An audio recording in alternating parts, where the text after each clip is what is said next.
Hello प्यारे विद्यार्थियों, आज हम फॉर्मूला की रिवीजन क्लास को आगे बढ़ाते हैं। इनसे पहले वाले भाग में हमने समझा था एक्सरसाइज 1 से 4 तक ऑल फॉर्मूले, और अब हम समझेंगे इस क्लास में एक्सरसाइज 5 से लेकर आगे कंटिन्यू जितनी हो पाएगी इस वीडियो के जरिए समझेंगे। तो प्यारे विद्यार्थियों, इनके बाद वाली जो क्लास हैं वो आपकी मोस्ट इंपॉर्टेंट रहेगी, क्योंकि उस क्लास में आप देखोगे मोस्ट इंपॉर्टेंट क्वेश्चन जो इस बार बोर्ड एग्जाम में बनेंगे। तो प्यारे विद्यार्थियों, एक्सरसाइज जो 5th हैं अरिथमेटिक प्रोग्रेशन यानी एपी, उनके फॉर्मूले देखेंगे जो क्या हैं, समांतर श्रेणी। समांतर श्रेणी के कौन कौन से फॉर्मूले होंगे उनको देखेंगे। और समांतर श्रेणी का शाब्दिक अर्थ क्या होगा, यानी ऐसी संख्याएं जो समान डिफरेंस की हो, अंतर क्या हो, बराबर हो। जैसे प्राकृत संख्या हैं वो समांतर श्रेणी वाली संख्याएं होगी, जैसे 1 2 3 4 5 ऐसे बढ़ेगी तो ये संख्या क्या होगी, एपी में होगी। क्या होगी, एपी में। और यदि एपी वाली श्रेणी ले तो कौन सी होगी प्यारे विद्यार्थियों, अंतर बराबर वाली, 5 10 15 20, यानी गैप बराबर होना चाहिए। दो क्रमागत संख्याओं के मध्य डिफरेंस क्या होना चाहिए, बराबर। उसको क्या बोलेंगे, उसको बोलेंगे एपी, यानी समांतर श्रेणी। अब यहाँ पे इनका व्यापक रूप कौन सा होगा प्यारे विद्यार्थियों, सबसे पहले वो देखेंगे। इनका व्यापक रूप यानी किस रूप में ये होती हैं, तो इसका व्यापक रूप होगा वो कौन सा होगा, प्रथम पद हैं वो है ए प्लस डी, सेकेंड पद होगा ए प्लस डी, तीसरा कौन सा होगा, ए प्लस 2d, ए प्लस 3d, ऐसे करते ये आप एपी आगे बढ़ेगी। और लास्ट वाला पद होगा वो क्या होगा, ए प्लस n-1 इंटू डी, ये लास्ट वाला पद होगा। तो प्यारे विद्यार्थियों, यहां से आप क्या देख पा रहे हैं, देखो ये है आपका जो वो क्या होगा ए, यानी ये प्रथम पद कहलाएगा। क्या कहलाएगा, प्रथम पद। ये भी प्रथम पद है। यहां पर डी को देखोगे तो डी क्या होगा पता है, डी को बोलते हैं सार्व अंतर। क्या बोलते हैं, सार्व अंतर। डी होगा सार्व अंतर। और ये वाला फॉर्मूला है वो आप क्या देखोगे, ये होगा nवां पद ज्ञात करने का फॉर्मूला। nवां पद ज्ञात करने का फॉर्मूला यानी nवां पद। तो प्यारे विद्यार्थियों, ए होगा प्रथम पद, ए प्लस डी होगा, ये टोटल दूसरा पद होगा, लेकिन डी क्या होगा, सार्व अंतर होगा। ए प्लस 2d ये क्या होगा, तीसरा पद होगा। ऐसे करते करते आप खुद देखें, ये तीसरा पद है लेकिन डी के आगे 2 आ रहा है, यानी प्रत्येक में पद से एक कम आ रहा है। भाई ये तीसरा पद है, ये तीसरा पद है, लेकिन ये क्या आ रहा है, देखो डी के आगे एक कम आ रहा है, यानी यहाँ पे फॉर्मूला बनेगा वो क्या बनेगा, n-1। ए प्लस, ए तो सब में आ रहा है, ए प्लस n-1 इंटू डी, ये होगा nवां पद ज्ञात करने का फॉर्मूला। तो प्यारे विद्यार्थियों, यहां से आप ये देख पा रहे हो कि ये है आपकी एपी, यानी इस रूप में होगी एपी, ये इनका व्यापक रूप है। लेकिन एग्जाम्पल भी समझेंगे इनमें कौन कौन से होंगे। तो प्यारे विद्यार्थियों, nवां पद ज्ञात करने का फॉर्मूला कैसा होगा, जैसे आपको पूछिए कि 5वां पद, तो 5वां पद का फॉर्मूला क्या बनेगा, ये होगा a प्लस 4d। अगर 10वां पद की बात करें तो क्या होगा, a प्लस 9d, यानी यहाँ पे जस्ट n-1 होगा।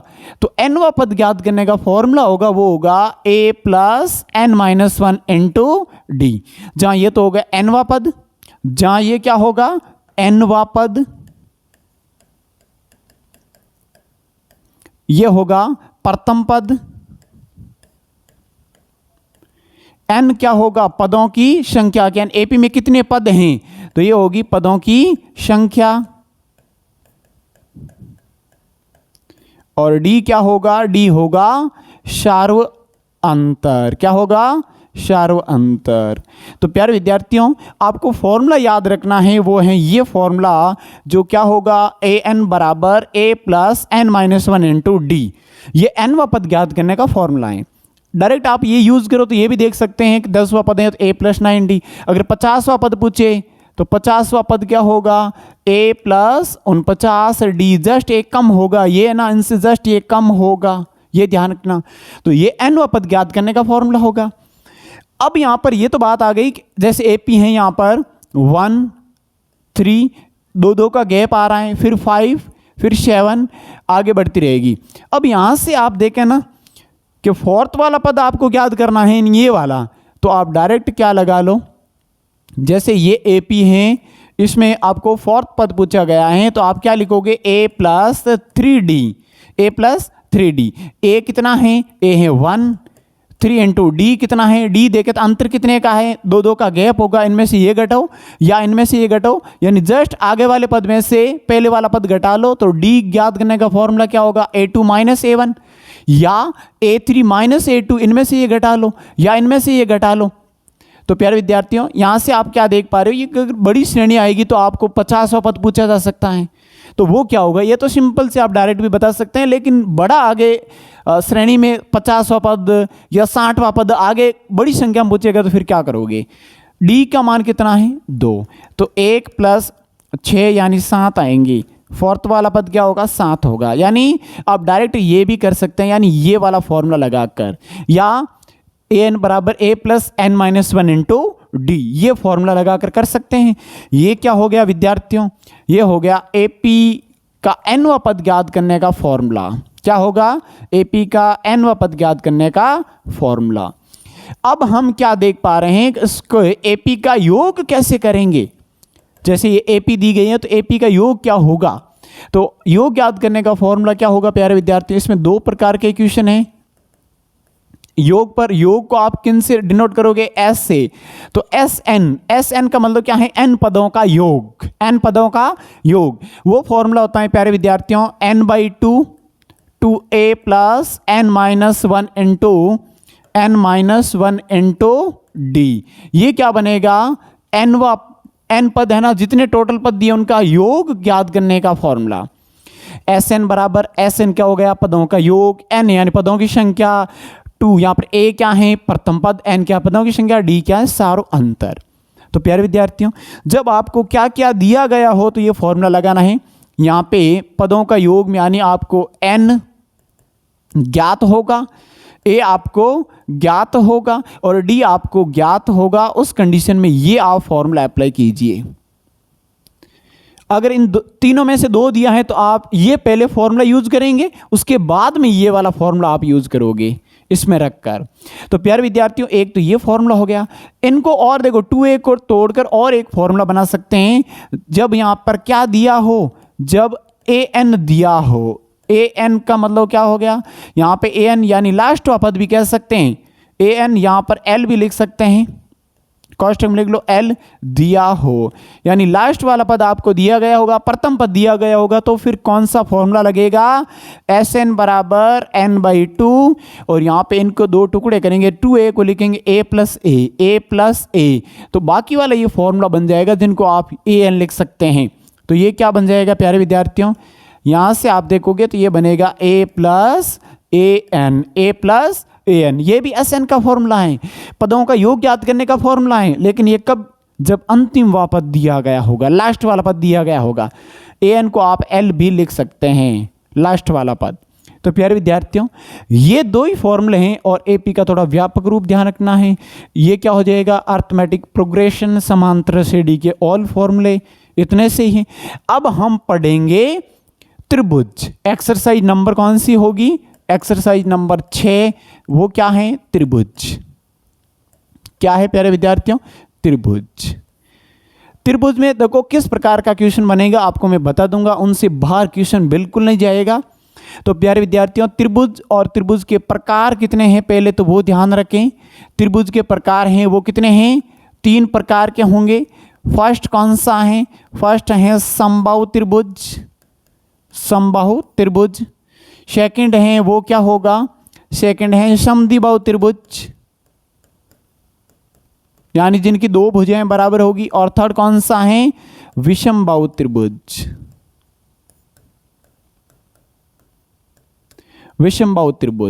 समद्विबाहु त्रिभुज या समबाहु त्रिभुज क्या होगा प्यारे विद्यार्थियों, जिनकी तीनों भुजाएं बराबर होगी वो कौन सा होगा, समबाहु, यानी ये भुजा और ये भुजा बराबर हैं, तीनों भुजाएं बराबर होगी, तीनों भुजाएं बराबर, यहां पर ए बी और सी। जब ए बी बी सी और ए सी बराबर हो जाए तो तीनों एंगल भी बराबर होंगे, ये एंगल हैं वो बराबर होंगे। वो कितने होंगे, कुल तीनों कोणों का योग कितना होगा, कुल अंत कोणों का योग क्या होगा प्यारे विद्यार्थियों? अंत कोणों का योग की बात करें तो वो हो जाएगा 180 डिग्री, 180 डिग्री। तीनों बराबर हैं, 3 का भाग लगाओगे तो एंगल ए, एंगल बी और एंगल सी कितना आएगा?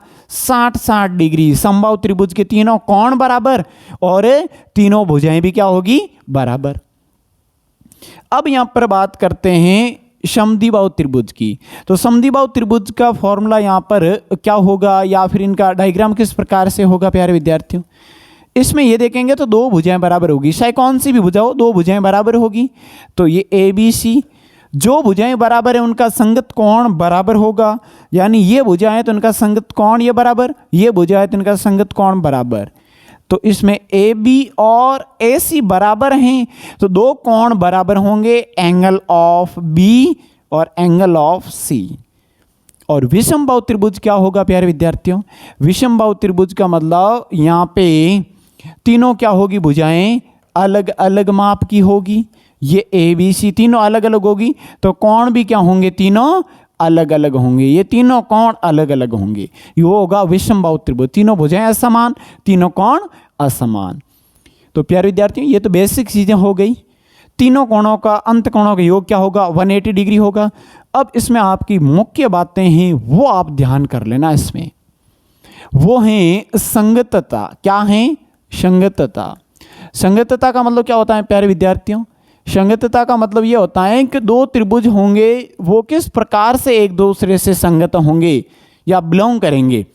तो प्यारे विद्यार्थियों यहां पर आप हम क्या समझ रहे हैं? देखो मान लेते, देखो एक ये त्रिभुज हैं जिनका यहां पर ए बी सी नामकरण कर लेते हैं। ये मान लेते हैं, देखो प्यारे विद्यार्थियों इस प्रकार से बनाते हैं जो तीनों अलग अलग हैं।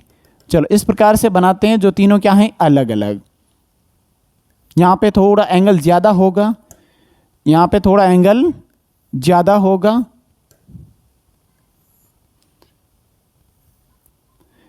ये 80 डिग्री कर लेते हैं, ये 60 डिग्री और ये 40 डिग्री। टोटल कितना हो रहा है देख लो, ये 100 और 80 कितने हो रहे हैं? 180 डिग्री हो रहे हैं। तो प्यारे विद्यार्थी इनका हम नामकरण कर लेते हैं। वो हो गया ए बी सी। एंगल के आधार पर जब एंगल इस प्रकार से दिया है तो फिर क्या होगा? एक और यहां पर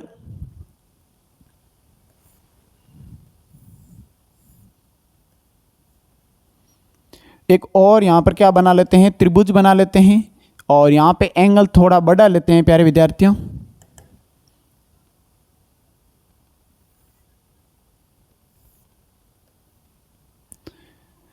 यहां पर क्या कर लेते हैं? यहाँ पे 60 डिग्री कर लेते हैं, यहाँ पे 40 और यहाँ पे 80 डिग्री। और यहाँ पर नामकरण क्या कर लेते हैं? ये P Q R, P Q और आर। यहाँ पे क्यू कर लेते हैं आर। भाई किसी प्रकार से आपको दो त्रिभुज दिए गए होंगे, संगतता का मतलब क्या होता है वो समझना है। तो यहाँ से आप क्या देख पा रहे हैं?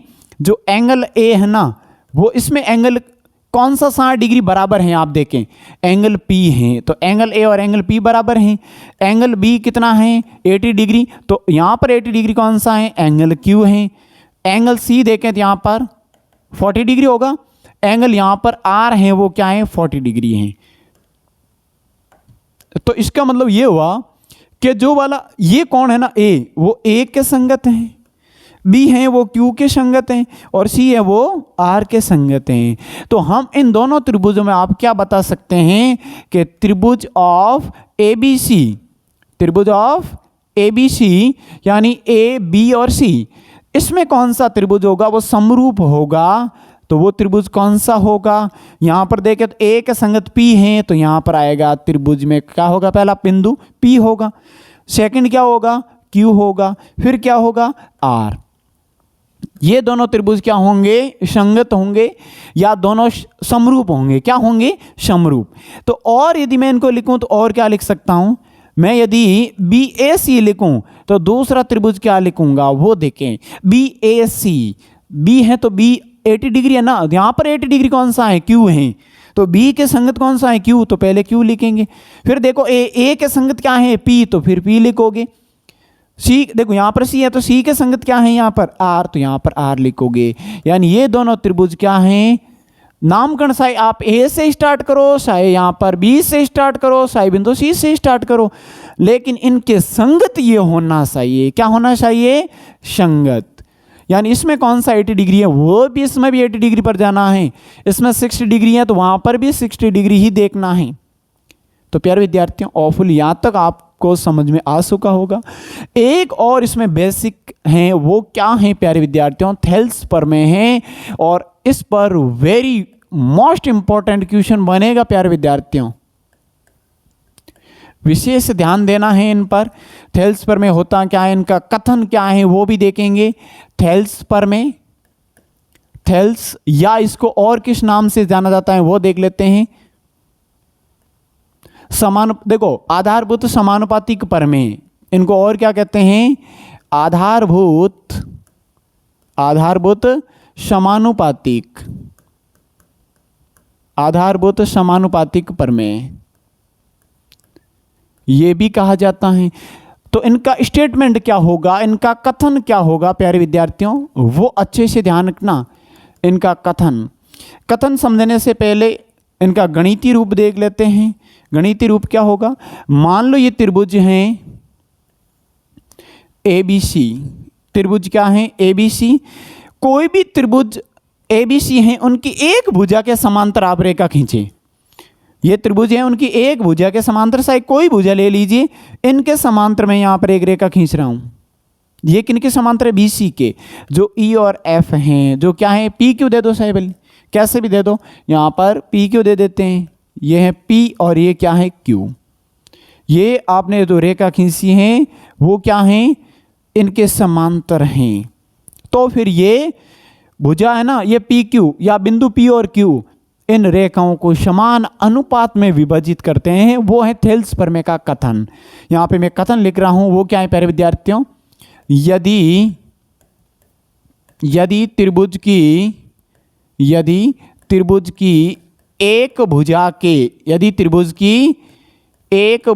के समांतर रेखा खींची जाए, समांतर रेखा खींची जाए, जो अन्य दो भुजाओं को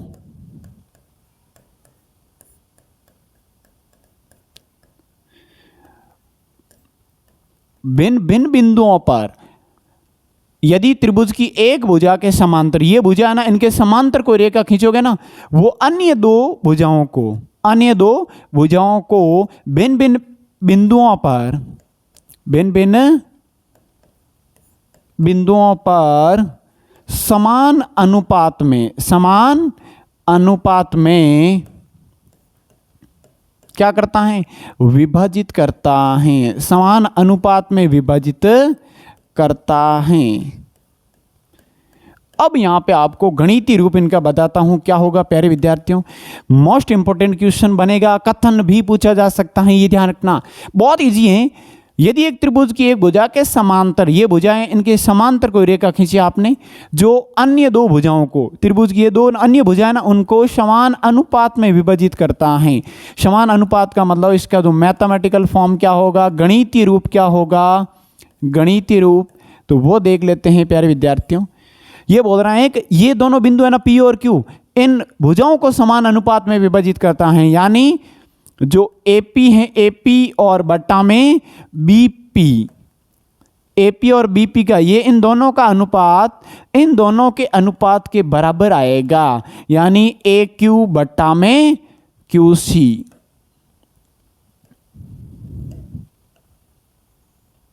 ये इनका गणितीय रूप है, बहुत सिंपल है। ये भाग और ये भाग क्या होगा? बराबर होगा। ये भाग और ये भाग अनुपात में, इन अनुपात में बराबर होगा। तो ये वाला जो गणितीय रूप है वो मोस्ट इंपॉर्टेंट है, और इन पर क्वेश्चन बनेगा प्यारे विद्यार्थियों। इसमें आपको 3 भुजाएं दे दी गई होगी। ये 1 2 3 4 भुजाएं देख रही है, इसको चारों में से 3 यहाँ पर क्वेश्चन के अंदर दी गई होगी, और आपको चौथी भुजा आपको ज्ञात करनी होगी। तो ऑफुली यहाँ तक आपको समझ में आ चुका होगा। प्यारे विद्यार्थियों, थेल्स प्रमेय इस बार मोस्ट इंपॉर्टेंट है, उनको आधारभूत समानुपातिक प्रमेय भी कहते हैं। कथन ध्यान रखना, ये इसका गणितीय रूप है, ठीक है ना। ये और ये अनुपात बराबर होगा, ये इनके इन दोनों का अनुपात इन दोनों के अनुपात के बराबर होगा, यही इनका क्या होगा, कथन और गणितीय रूप। अब हम एक्सरसाइज नंबर 7 जो निर्देशांक ज्यामिति हैं प्यारे विद्यार्थियों उनको समझेंगे। निर्देशांक ज्यामिति में आपको भुज क्या होता है, कोटि क्या होती हैं, उनके बारे में भी आपको अच्छे से जानना है। चलो अब यहाँ पर एक्सरसाइज नंबर 7 की बात करते हैं। एक्सरसाइज नंबर 7 जो क्या है, निर्देशांक ज्यामिति। निर्देशांक ज्यामिति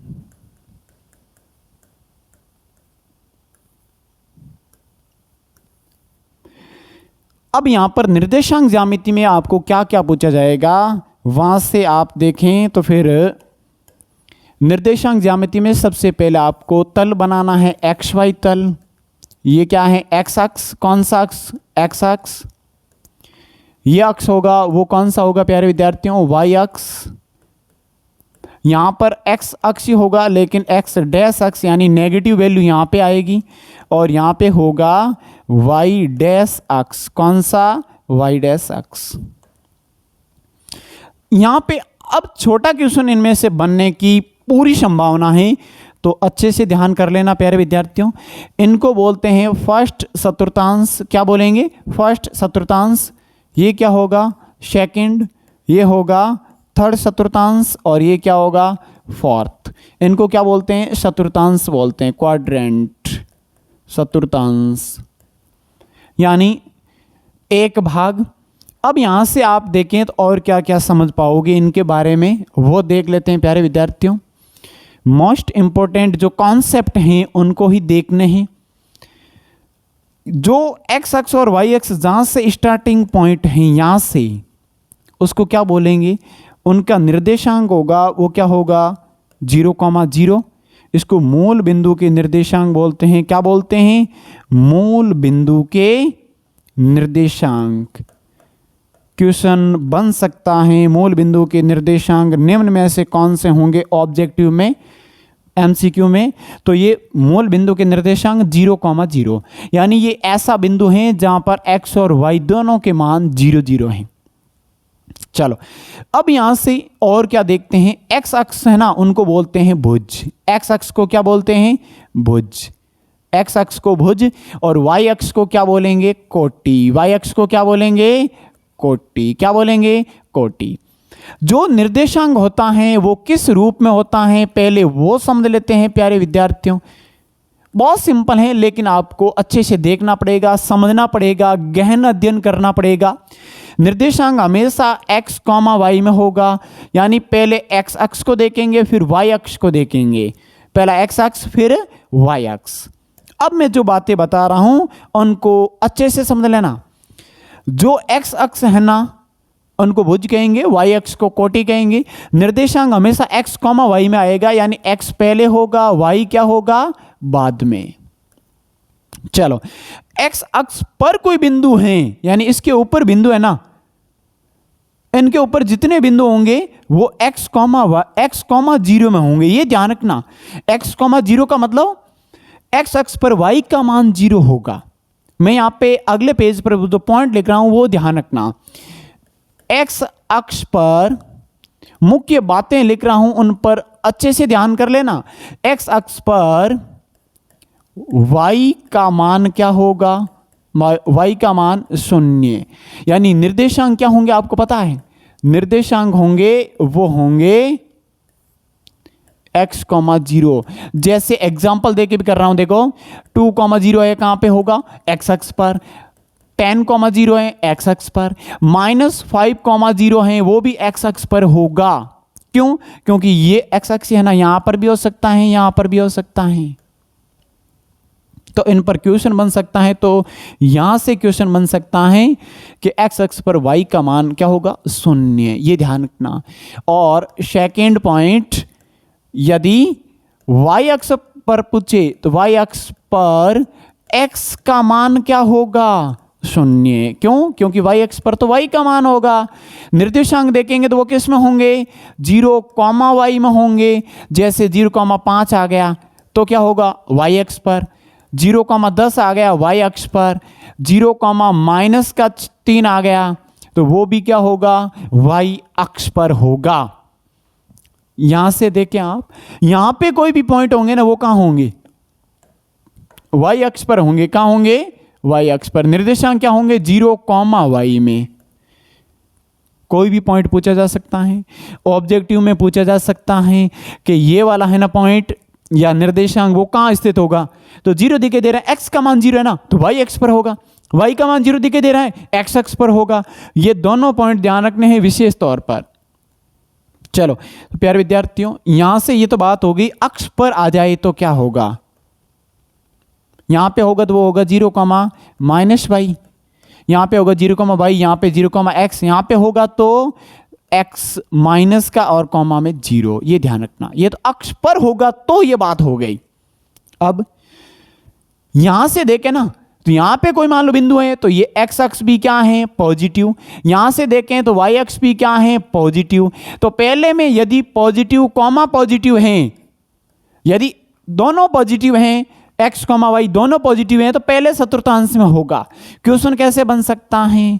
क्वेश्चन बन सकता है कि 3,5 दोनों पॉजिटिव है, ये भी पॉजिटिव ये भी पॉजिटिव। कौन से चतुर्थांश में होगा? फर्स्ट में। कौन से में? फर्स्ट में। यहां पे वैल्यू कितनी भी आ सकती है, कोई भी चेंज वैल्यू आ सकती है, लेकिन ये फर्स्ट चतुर्थांश में होगा। कहां पे होगा? फर्स्ट चतुर्थांश में। अब सेकंड की बात करें तो देखें, सेकंड में पहले x को लेना है सेकंड में, तो सेकंड में देखें तो माइनस आ रहा है। फिर ये क्या होगा? y आप देखें तो y अक्ष कौन सा है? पॉजिटिव, यानी यहां पे पॉजिटिव। जब नेगेटिव कॉमा पॉजिटिव आए तो क्वाड्रेंट कौन सा होगा?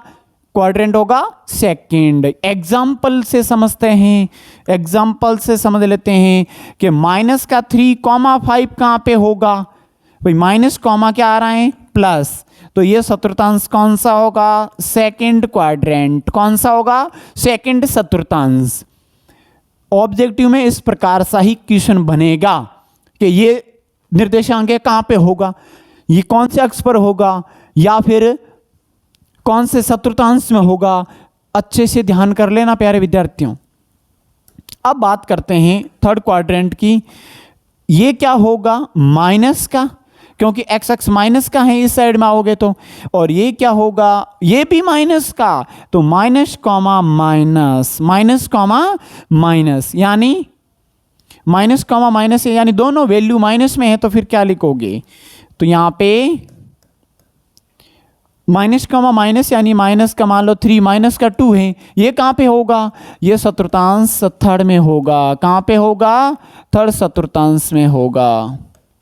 चलो अब उनके बाद में लास्ट बात है वो कौन सी है इनके अंदर, कि ये तो हो गया। यहां से देखोगे क्योंकि पहला एक्स अक्ष देखना है आपको, वो है पॉजिटिव। वाई अक्ष देखें तो वो भी क्या है? नेगेटिव। यहां पे नेगेटिव आ रहा है, positive comma negative, negative comma positive second है, लेकिन ये क्या होगा? फोर्थ चतुर्थांश। तो यहां पे अगर पॉजिटिव कॉमा नेगेटिव आ जाए तो क्वाड्रेंट होगा फोर्थ क्वाड्रेंट। यहां पे कुछ भी एग्जांपल हो सकता है, ये ध्यान कर लेना। इस प्रकार के पॉजिटिव पॉजिटिव है तो किस में होगा? नेगेटिव पॉजिटिव है तो क्या होगा? दोनों नेगेटिव है तो कौन से चतुर्थांश में होगा? यहां पे x पॉजिटिव है और y नेगेटिव है तो कौन से चतुर्थांश में होगा? ये छोटी मोटी बातें आप इसमें अच्छे से समझ पाए प्यारे विद्यार्थियों। अब आपको मैं बहुत सिंपल सी 2 बातें बता रहा हूं, फिर इनके कौन से फॉर्मूले हैं वो बताए, एक्सरसाइज कंप्लीट हो जाएगी। प्यारे विद्यार्थियों, यहां पे कोई भी मान लो निर्देशांक दिया है आपको 4,6, ये आपका निर्देशांक है। ये क्या है? निर्देशांक। इनमें किस प्रकार का छोटा क्वेश्चन बनेगा वो मैं बता रहा हूं। यदि इसमें भुज पूछे तो आप क्या बताओगे? 4 बताओगे। क्या बताओगे? 4। कोटि पूछे तो आप क्या बताओगे? 6 बताओगे। क्या बताओगे? 6। ये तो हो गया सिंपल सी बात। भुज और कोटि पूछे तो डायरेक्ट बता लो। यानी इस प्रकार का आपका एक क्वेश्चन बन सकता है। और क्या बन सकता है, मान लो 3,4 हैं निर्देशांक, x अक्ष से दूरी या y अक्ष से दूरी, निर्देशांक की x अक्ष से दूरी, x अक्ष से दूरी, यानी ये बिंदु x अक्ष से कितना दूर है, या फिर ये बिंदु है ना, या निर्देशांक की y अक्ष से दूरी, y अक्ष से दूरी कितनी है। तो प्यारे विद्यार्थियों, बहुत सिंपल सी बात ध्यान रखना आपको, जब दूरी की बात कर लेना, डिस्टेंस की बात कर लें, तो x अक्ष से दूरी पूछा है तो y की वैल्यू रख लो आप। x अक्ष यानी x निर्देशांक तो ये होगा भुज, लेकिन x अक्ष से दूरी पूछे ना, x अक्ष से कितना दूर है, कौन दूर है, 4। आंसर आपको 4 इकाई लिखना है। क्या लिखना है, 4 इकाई। यदि आपको 3,4 यहां पे निर्देशांक दिया है, y अक्ष से दूरी पूछे तो y अक्ष से कौन दूर है, 3, यानी यहां पर आप क्या लिखोगे, 3 और मात्रक इसमें क्या होगा, यूनिट क्या होगी, इकाई, 3 इकाई। एक नंबर में क्वेश्चन बन सकता है और 100% बनेगा। दूरी पर x अक्ष से दूरी का पूछे तो y की वैल्यू रख लो, y अक्ष से दूरी का पूछे तो x का मान रखो, विपरीत दूरी का पूछे तो विपरीत, भुज और कोटि का पूछे तो डायरेक्ट बताना है, भुज ये कोटि ये, भुज ये कोटि ये, भुज x अक्ष कोटि y अक्ष, भुज x अक्ष कोटि y अक्ष। दूरी पूछे, x अक्ष से दूरी पूछे तो y का मान रख लो, और y अक्ष से दूरी पूछे तो x का मान रख लो। चलो, और मूल बिंदु के निर्देशांक आपको बता दिए गए हैं, वो क्या है, 0,0। अब इसमें हम क्या समझ पा रहे हैं, दूरी सूत्र, दो बिंदुओं के मध्य दूरी ज्ञात करने का फॉर्मूला क्या होगा।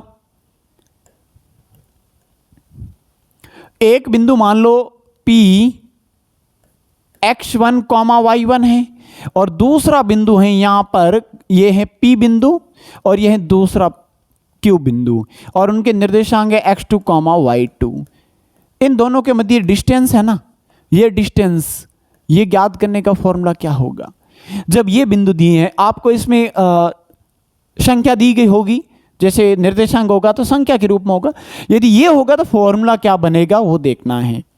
तो दूरी सूत्र क्या होगी प्यारे विद्यार्थियों, दूरी सूत्र क्या होगा, दूरी सूत्र होगा, दो बिंदु कौन से हैं, पी क्यू, तो पी क्यू बराबर रूट के अंदर क्या होगा, x2 माइनस x1 का whole square, x2 minus x1। आप x1 पहले और बाद में भी लिख सकते हैं, क्योंकि स्क्वायर है तो कोई फर्क नहीं पड़ेगा।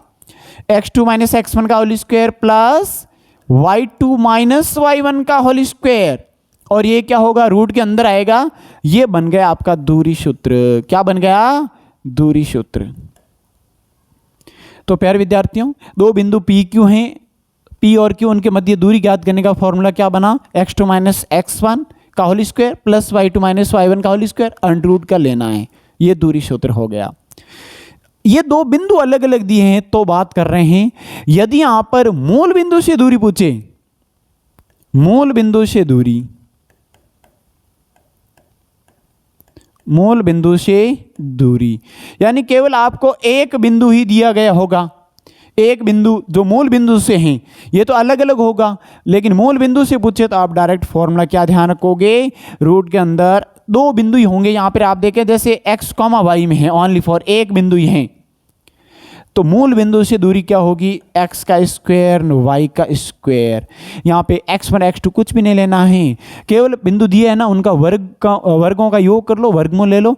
यानी मूल बिंदु से दूरी ज्ञात करने का फॉर्मूला क्या हुआ, रूट के अंदर x square plus Y square, x square plus Y square. केवल एक बिंदु दिया गया होगा, मूल बिंदु से दूरी होगी। दो बिंदु दिए गए होंगे तो दूरी सूत्र का यूज करना है। अब यदि अंत विभाजन के फॉर्मूले पूछे आपको, अंतः विभाजन,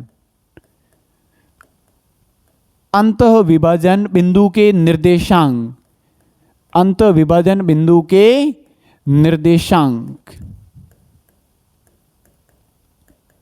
तो क्या होगा, अंत विभाजन बिंदु के निर्देशांक, मान लो कोई एक रेखाखंड है, यहाँ पे बिंदु P हैं जो क्या हैं x1, y1। यहाँ पे बिंदु हैं Q जो निर्देशांक क्या है x2, y2। और अंत विभाजित करने वाले बिंदु की बात कर रहे हैं। अंत विभाजित यानी इन दोनों को मिलाने वाले रेखाखंड के अंदर कोई भी बिंदु होगा, कहीं पे भी होगा, मध्य बिंदु पर भी हो सकता है, कहीं पे। यहाँ पे मान लेते हैं वो बिंदु है R। उनके निर्देशांक क्या होंगे यानी x, y के मान क्या होंगे। दो बिंदु दिए हैं P और Q, उनके निर्देशांक अलग अलग हैं, लेकिन आप इन दोनों को मिलाने वाली भुजा के या रेखाखंड के कहीं पर भी अंत विभाजित करने वाला बिंदु है, इनको दो टुकड़ों में विभाजित करने वाला बिंदु है ना, उनके निर्देशांक क्या होंगे, कैसे ज्ञात होंगे।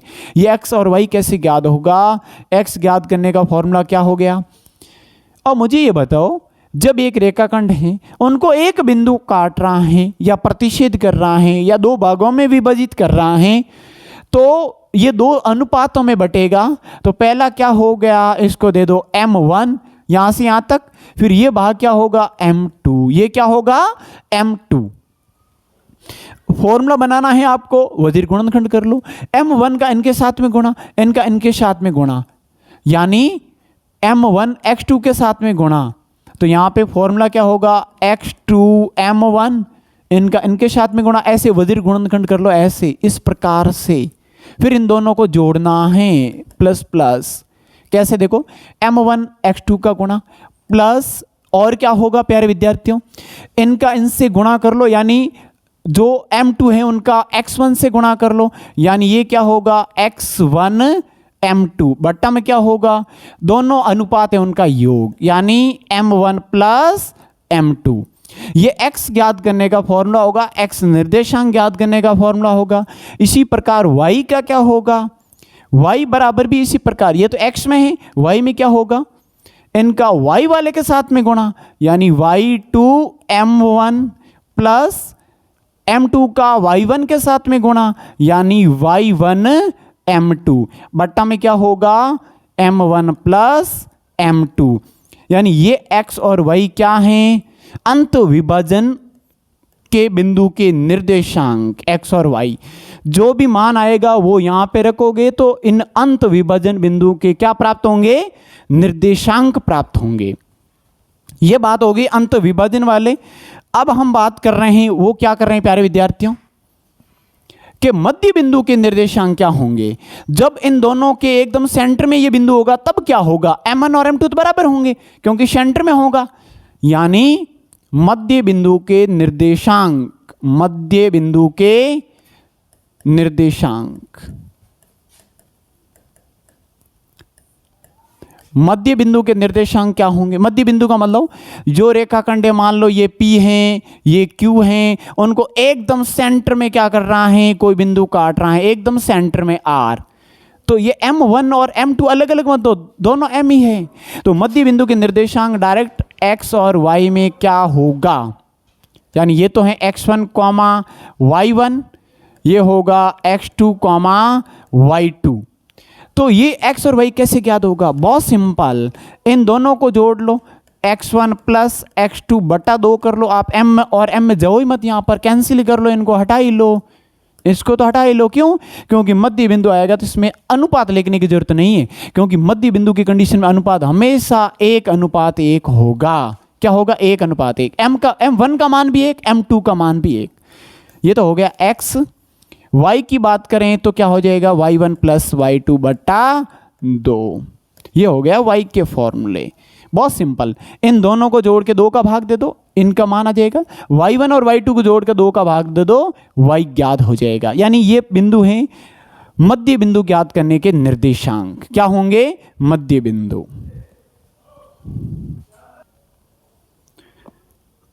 हाँ तो विद्यार्थियों, अब हम त्रिकोणमितीय फलन यानी एक्सरसाइज नंबर 10 है, उनके कौन कौन से फॉर्मूले हैं जो इस बार बहुत इंपॉर्टेंट हैं और ज़्यादा नंबर की भी हैं।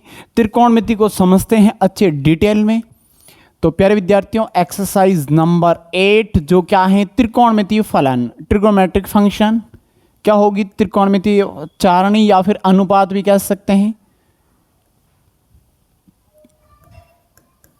त्रिकोण त्रिकोणमितीय फलन, क्या होगी त्रिकोणमितीय फलन, जो बहुत कम स्टूडेंट्स को समझ में आती है, लेकिन अच्छे से अगर ध्यान दे पाओगे और बार बार रिवीजन करोगे तो फिर ये बहुत इजी एक्सरसाइज है प्यारे विद्यार्थियों। होता क्या, देखो त्रिकोणमिति होता क्या है कि इसमें आप राइट एंगल लोगे, यानी 90 डिग्री का कोण वाला एक त्रिभुज लोगे, यानी समकोण त्रिभुज से आप बात करोगे इसमें। और सबसे पहले हम बात करते हैं फलन की, कि इसमें कितने फंक्शन होंगे, कितने फलन होंगे। तो इसमें टोटल 6 फलन हैं। मैं फलन की बात करूं तो फर्स्ट कौन सा है, साइन थीटा, सेकंड कौन सा है, कॉस थीटा, कंटिन्यू अल्फाबेट में ध्यान रखें। फिर क्या होगा, टेन थीटा, कॉट, फिर क्या होगा, सेक थीटा, क्या होगा, सेक थीटा, और फिर क्या होगा, कोसेक थीटा। कितने फंक्शन हुए यहाँ पे, 6 फंक्शन होंगे। कितने होंगे, 6 फंक्शन। अब प्यारे विद्यार्थियों यहां से आप क्या और देख पा रहे हो, ये जो फलन है ना 6, ये जो 6 फलन है sine cos tan cot sec और कोसेक, उनमें आप ये देखो त्रिकोणमिति में आप 6 फलन पढ़ोगे और 6 में भी क्या क्या आपस में एक दूसरे से रिलेशन है वो देखेंगे, फिर इनकी सरल समीकरण देखेंगे, उनके बाद में ट्रिग्नोमेट्रिक टेबल देखेंगे, त्रिकोणमिति सारणी।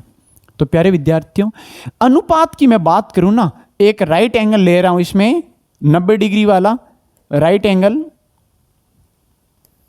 यानी ये एक 90 डिग्री वाला एक त्रिभुज है। यहां पे आप मान लो ए बी और सी, यहां पे 90 डिग्री है। कितना है, 90 डिग्री, जिसको आप क्या बोलोगे, समकोण। क्या बोलोगे, समकोण। अब मैं आपको बातें बता रहा हूं वो अच्छे से ध्यान कर लेना। ये 6 फलन हैं, यह हमारा एक क्या है, ये हमारा एक समकोण त्रिभुज है। कौन सा त्रिभुज, समकोण त्रिभुज, जिसमें एक कोण 90 डिग्री है।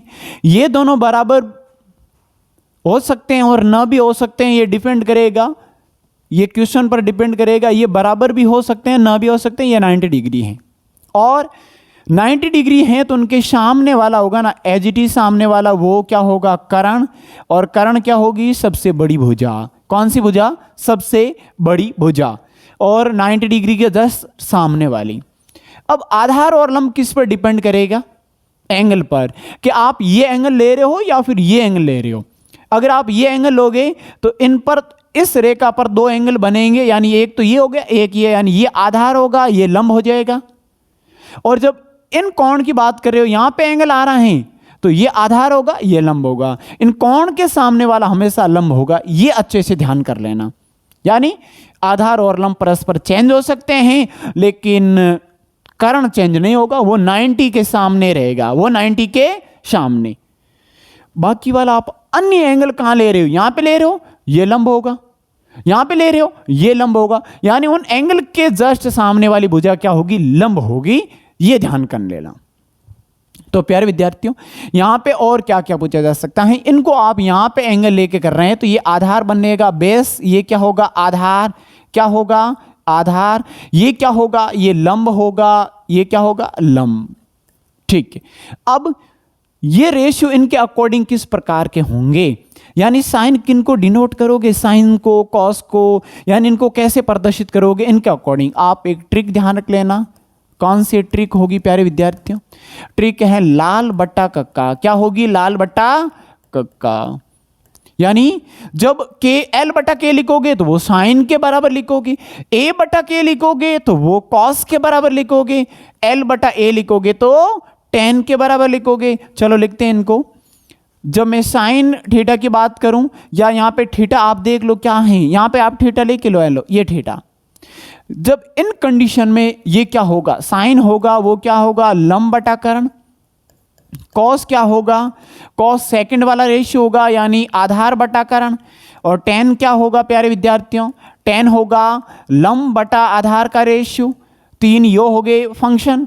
और क्या होंगे, कॉट की बात करें तो कॉट इनका ऑपोजिट चलता रहेगा, यानी इनका विपरीत लिखो। पहले तो आप एल बटा के, ए बटा के, एल बटा ए लिखो, अब विपरीत लिखो इनका, यानी ए बटा एल इनका विपरीत। फिर क्या होगा, शेक क्या होगा, के बटा ए, क्या लिखोगे, के बटा ए। और फिर कॉसेक, और कॉसेक क्या होगा, कॉसेक के बटा एल, विपरीत लिखोगे उल्टा तो के बटा एल। यहां से आप क्या देख पा रहे हो, देखो साइन इनके ऑपोजिट है, विपरीत देख लो, इनका उल्टा करो ये प्राप्त हो रहा है, बिल्कुल, यानी साइन और कॉसेक व्युत्क्रम फलन है, कॉस किन का व्युत्क्रम है, सेक का। देखो ये दोनों विपरीत हैं, यानी ये दोनों व्युत्क्रम है, टेन और कॉट में आप देख सकते हैं दोनों विपरीत हैं। तो लाल बटा कक्का के अकॉर्डिंग ये क्या हैं, ये आपके अनुपात हैं कि टेन का अनुपात क्या है, साइन का अनुपात क्या है, यानी सब फंक्शन का अनुपात क्या है, ये लाल बटा कक्का से आपने लिखा। चलो अब हम और क्या समझ रहे हैं, पाइथागोरस जो प्रमेय है, थ्योरम है, उनको समझते हैं प्यारे विद्यार्थियों। क्या होगी पाइथागोरस प्रमेय, होती क्या है, यानी समकोण त्रिभुज में ही लगेगी। जैसे ये 90 डिग्री वाला है, यहाँ पे 90 डिग्री है, ये आधा, यहाँ पे एंगल मान लो, ये देखो एंगल है यहाँ पर थीटा ये, और यहाँ पर ए बी सी दे दो, ए बी और सी, ठीक है ना। तो यहाँ से आप और क्या देखोगे, ये कर्ण होगा, ये आधार होगा, ये लंब होगा, और क्या देख पाओगे इनमें से, और देखोगे इनमें तो वो क्या होगा, देखो पाइथागोरस प्रमेय क्या होती है प्यारे विद्यार्थियों, पाइथागोरस प्रमेय क्या होगी, तो पाइथागोरस प्रमेय होती हैं, वो होती हैं कर्ण का स्क्वायर। सबसे बड़ी वाली भुजा कौन सी है, कर्ण, तो कर्ण स्क्वायर, कर्ण का स्क्वायर किन के बराबर आएगा, इन दोनों के वर्गों के योग के बराबर, यानी आधार का स्क्वायर, किन का स्क्वायर, आधार का स्क्वायर प्लस लंब स्क्वायर, आधार स्क्वायर प्लस लंब स्क्वायर, यानी कर्ण का स्क्वायर इनका वर्ग अन्य दो भुजाओं के वर्गों के योग के बराबर आएगी। चलो और इनको क्या लिख सकते हैं, के स्क्वायर बराबर आधार क्या है ए, तो ए स्क्वायर प्लस एल स्क्वायर लंब स्क्वायर। स्क्वायर हटाओगे तो क्या आएगा, जब स्क्वायर हटाओगे बराबर में रूट लगेगा, के बराबर बनेगा रूट के अंदर ए स्क्वायर प्लस एल स्क्वायर। जब कर्ण ज्ञात करना है ये फॉर्मूला लगा लो, जब आपको आधार ज्ञात करना है तो लंब को इस साइड में भेज दो, ये ज्ञात करना है इनको इस साइड में भेज दो, तो ये हो जाएगा कर्ण स्क्वायर माइनस लंब स्क्वायर बराबर आधार स्क्वायर, और स्क्वायर हटाओगे रूट लगेगा, यानी आधार ज्ञात करने का फॉर्मूला क्या होगा, कर्ण स्क्वायर माइनस लंब स्क्वायर, कर्ण स्क्वायर माइनस लंब स्क्वायर। इन तीनों में से आपको दो भुजाओं का अनुपात या दो भुजाएं दी गई होगी, तीसरी आपको ज्ञात करनी है। जब ये दोनों दिए हैं तो ये फॉर्मूला लगा लो, जब ये दोनों दिया है तो ये फॉर्मूला लगा लो। जब एल ज्ञात करना है लंब, तो लंब ज्ञात करना है तो आधार को इस साइड में भेज दो, यानी रूट के अंदर क्या आ जाएगा, रूट के अंदर आ जाएगा कर्ण स्क्वायर माइनस आधार स्क्वायर। ये वाले फॉर्मूले हैं, आप अच्छे से ध्यान कर लेना। कुछ त्रिकोणमितीय जो पाइथागोरस प्रमेय है, तो पाइथागोरस प्रमेय में ऐसी कौन सी संख्या हैं जो पाइथागोरियन त्रिक हैं, जैसे 3 4 5, ठीक है ना, 3 4 5 ये क्या है, देखो पाइथागोरियन त्रिक कैसे, देखो सबसे बड़ी वाली भुजा का वर्ग करोगे ना कितना आएगा 25, वो इन दोनों के वर्गों की योग के बराबर आएगी, 3 का वर्ग 9 और 4 का 16, 25 बराबर 25 आ रहे हैं, यानी ये तीनों संख्या क्या है, पाइथागोरस प्रमेय के नियम का पालन करती हैं ये। तो ऐसे बहुत सारे जोड़े हैं, युग्म हैं, उनको भी आप याद करके जाना, ताकि आपको ये फॉर्मूले लगाने की भी जरूरत ना पड़े और डायरेक्ट आप इनकी कैलकुलेशन कर पाओ। जैसे मान लो ये दोनों दिए तो आप तीसरी भुजा ज्ञात कर सकते हैं ना, ये दोनों दिए तो आप तीसरी भुजा ज्ञात कर सकते हैं ना, यानी इस प्रकार से तीनों में से 2 दिया गया होगा तो आप तीसरी आराम से ज्ञात कर सकते हैं। युग्म ध्यान कर लेना जो किताब के अंदर भी हैं। तो प्यारे विद्यार्थियों, ये हो गई पाइथागोरस प्रमेय कंप्लीट, और इसमें आपने क्या समझा, अनुपात समझा।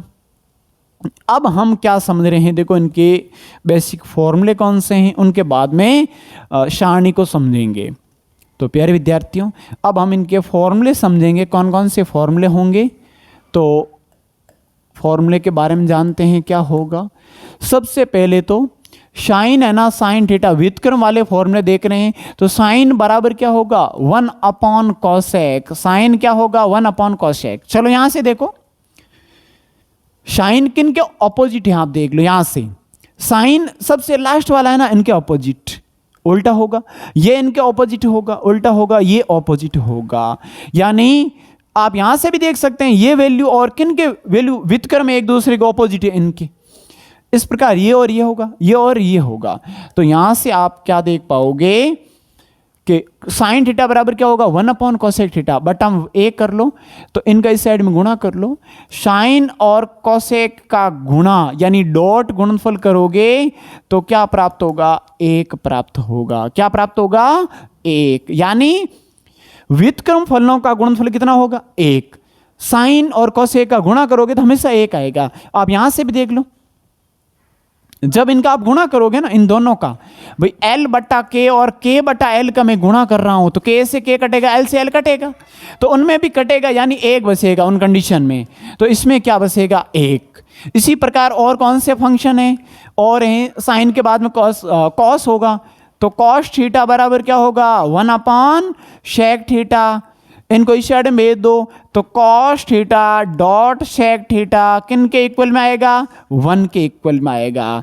तो ये भी क्या बन गया, इनका एक फॉर्मूला बन गया जो किन के रूप में है, कॉस और सेक, दोनों का व्युत्क्रम में गुणनफल 1 होगा।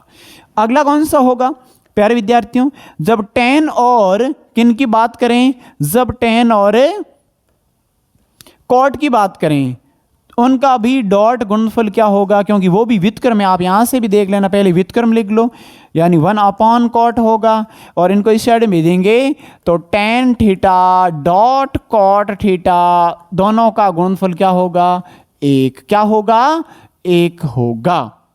चलो ये तो बात हो गई व्युत्क्रम फलनों का गुणनफल क्या होगा, 1। साइन का व्युत्क्रम कोसेक, कॉस का सेक, tan का कॉट। 6 फंक्शन है, तीनों एक दूसरे के क्या हैं, यानी 6 एक दूसरे के क्या हैं, व्युत्क्रम है। क्या है, व्युत्क्रम। तो प्यारे विद्यार्थियों, होपफुली यहां तक आपको समझ में आ चुका होगा। बोर्ड परीक्षाओं जो चल रही हैं उनको अच्छे से आप कवर करें और पूर्ण तरीके से समर्पण के साथ में आप पढ़ाई करें और अपना नाम रोशन करें। तो प्यारे विद्यार्थियों, यहां तक आपकी क्लास जितनी हुई है उनमें आपने बेसिक चीजें समझी। अब हम इनमें और फॉर्मूले देख रहे हैं जो सरल समीकरण हैं। कौन सी हैं, सरल समीकरण। तो सरल समीकरण वाले कौन कौन से समीकरण होंगे उनको देखेंगे। सरल समीकरण कौन सी होगी, तो प्यारे विद्यार्थियों, साइन और किन में होती है सरल समीकरण, sine square theta plus cos square theta बराबर 1 होता है ये इक्वेशन। इनका पक्षांतरण रूप आप देख लेना। पक्षांतरण रूप कौन सा रूप, पक्षांतरण रूप, यानी इधर उधर भेजेंगे तो फिर और इक्वेशन बनेगी, वो भी ध्यान कर लेना। क्या बनेगी कि अभी साइन स्क्वायर थीटा बराबर 1 minus cos square theta, cos square को उस साइड भेज दो, या कॉस स्क्वायर थीटा है तो वो किन के बराबर होगी, साइन स्क्वायर को उस साइड में भेज दो, यानी साइन स्क्वायर थीटा। ये 2 इक्वेशन पक्षांतरित रूप में और होगी। इनको और आगे गुणनफल में भी लिख सकते हैं, 1 का स्क्वायर करके, 1 का स्क्वायर करके। तो ये आप समीकरण मुख्य तौर पर ध्यान रखना। तो क्या है, साइन और कॉस में, साइन और कॉस में। और इक्वेशन देखते हैं, 2 और हैं इक्वेशन, वो कौन कौन सी हैं। 1 प्लस tan स्क्वायर बराबर क्या होगा, सेक स्क्वायर। ये भी इक्वेशन है, इनका भी पक्षांतरण रूप आप ध्यान कर लेना। इनको भी पक्षांतरित करेंगे तो और समीकरण बनेगी।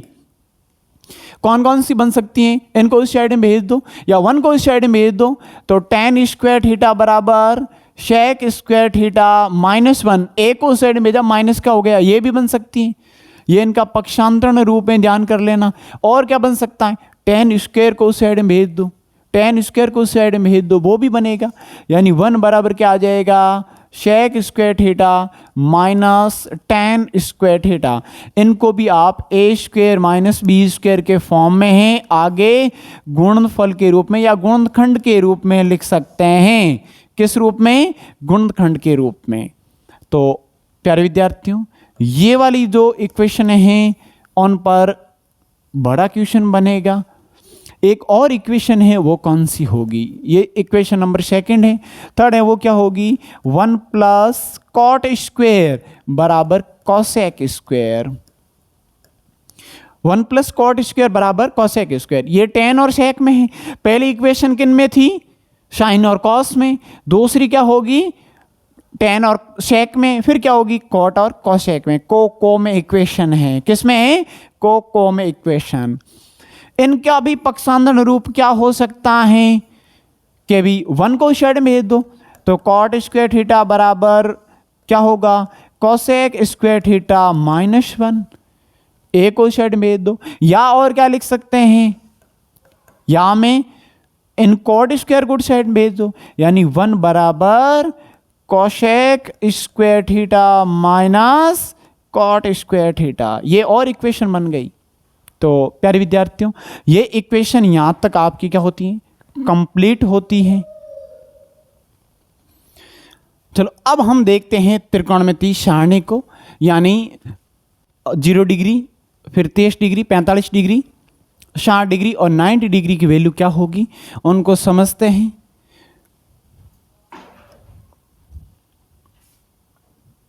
तो प्यारे विद्यार्थियों, इनमें यहां पर ये तो हो गया आपका फलन, क्या हो गया फलन, जैसे यहां पे साइन, फिर कॉस, फिर क्या होगा टेन, फिर कॉट, सेक और कोसेक। इनमें यहां पे एक और फॉर्मूला आप ऐड कर लेना। टेन का फॉर्मूला होता है ना, वो क्या होता है, साइन और कॉस का अनुपात। साइन और कॉस का भाग देंगे तो आपको क्या प्राप्त होगा, टेन प्राप्त होगा। क्या प्राप्त होगा, टेन। चलो यहां से आप देख सकते हैं, अनुपात से आप देख सकते हैं, जब साइन और कॉस का भाग दे दो, यानी एल बट्टा के में इनके अंदर इनका भाग दे दो, यानी सॉरी यहां पर एल बट्टा के में किनका भाग दे दो, कॉस का भाग, इनका भाग दे दो, यानी ए बट्टा के का भाग। तो के से के कैंसिल आउट, क्या प्राप्त हुआ, एल बट्टा ए। एल बट्टा ए कौन सा होगा, 10 के बराबर। एल बट्टा ए क्या होगा, 10 के बराबर। यानी जब साइन और कॉस का भाग दोगे तो क्या प्राप्त होगा, 10। और कॉट कैसे प्राप्त होगा, इनका ऑपोजिट व्युत्क्रम कर लो, क्योंकि 10 का व्युत्क्रम कॉट, इनका व्युत्क्रम क्या होगा, तो cos upon sine. Cos upon sine, ये क्या बनेगा, ये बनेगा किनके इक्वल आएगा, ये आएगा कॉट के इक्वल। ये अच्छे से ध्यान कर लेना। तो प्यारे विद्यार्थियों, अब हम समझ रहे हैं त्रिकोणमितीय सारणी को, क्या होगा इसमें जो डिग्री होगा वो क्या होगा, 0 डिग्री का मान क्या होगा, फिर 30 डिग्री का मान क्या होगा, फिर 45 डिग्री का मान क्या होगा, 60 डिग्री का मान क्या होगा, और लास्ट है 90 डिग्री का मान क्या होगा। ये ऑल एंगल है वो किस में है, पहले चतुर्थांश में है। कौन से हैं, पहले चतुर्थांश के अंदर। साइन 0 का मान क्या होगा प्यारे विद्यार्थियों, साइन 0 का मान 0। अब देखो ट्रिक है, ज्यादा नहीं चलनी है, डायरेक्ट आपको वैल्यू याद रखनी है पहले समीकरण की, यानी साइन की। जैसे साइन 0 का मान 0, एन का मान क्या होगा, साइन 30 का मान क्या होगा, 1/2, ठीक है ना। फिर तीसरा 45 का मान क्या होगा, 1/√2। 60 का मान √3/2 और 90 का मान क्या होगा, 1। ये वैल्यू बढ़ रही है, यानी इस तरफ बढ़ोगे, कौन बढ़ेगा, तो साइन का मान बढ़ेगा। ये ध्यान रखना, साइन का मान क्या होगा, बढ़ेगा। थीटा बढ़ने पर, थीटा बढ़ने पर, कौन बढ़ने पर, साइन थीटा में क्या होगी, साइन थीटा में वृद्धि होगी। क्या होगी, वृद्धि। ये ध्यान रखना। देखो साइन 0 का मान 0, फिर 1/2, 1/√2 और इनसे ज्यादा हैं, √3/2 और इनसे ज्यादा हैं, और 1 सबसे बड़ा है इसमें। साइन का सबसे अधिकतम मान कितना है पता है, साइन और कॉस का, ये आप अच्छे से ध्यान कर लेना, 1 है। क्या है, 1। साइन और कॉस का मैक्सिमम मान कितना है, 1 है। ये ध्यान रखना। कॉस की बात करें, इनको पूरा ऐसे उल्टा घुमा लो, क्या प्राप्त होगा यहाँ पर, 1।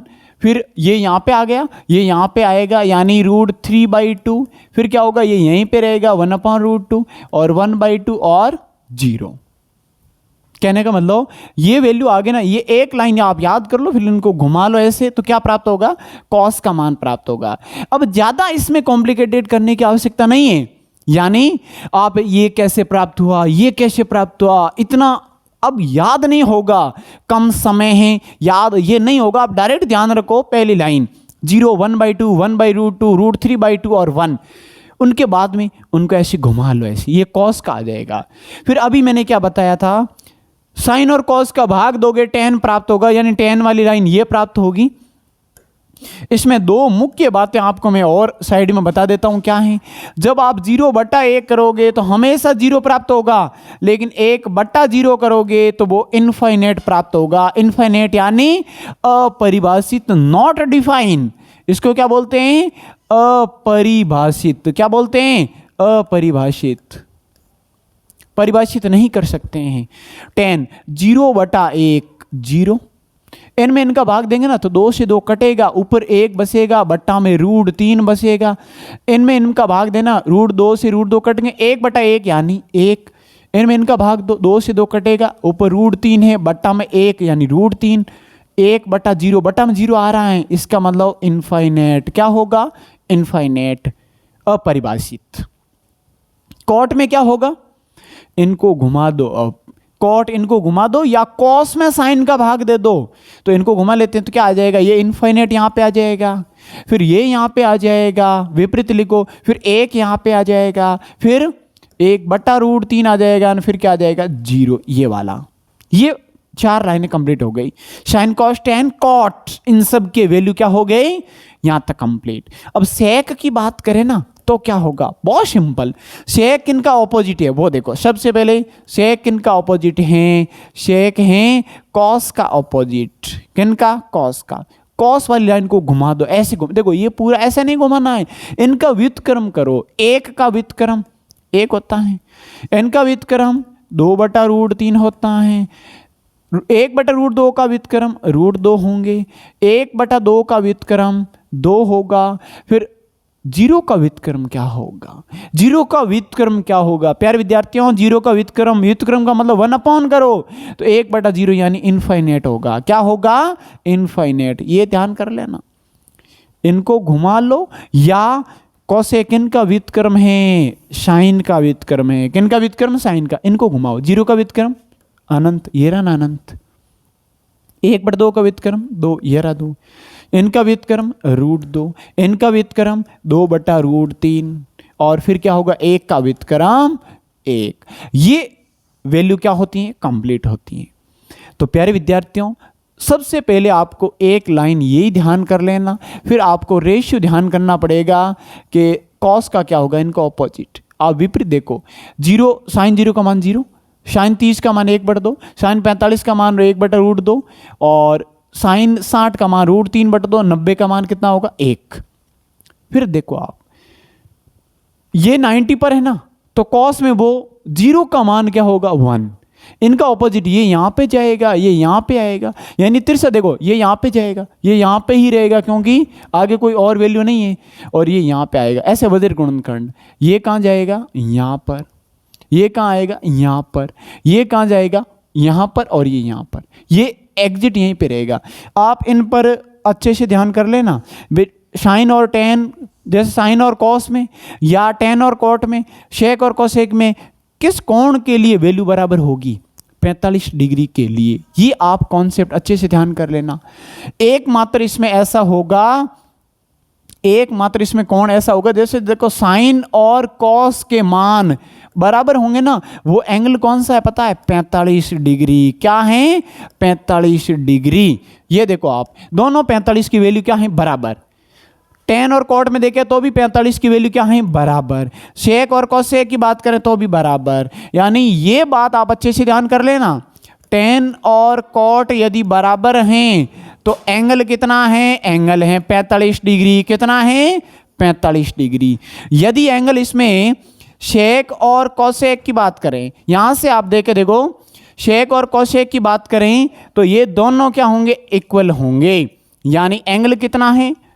45 डिग्री। शेक और कोसेक दोनों के अंदर अगर थीटा बराबर 45 डिग्री है तो वैल्यू क्या देगा? बराबर देगा। तो होपफुली यहां तक आपको समझ में आ चुका होगा प्यारे विद्यार्थियों।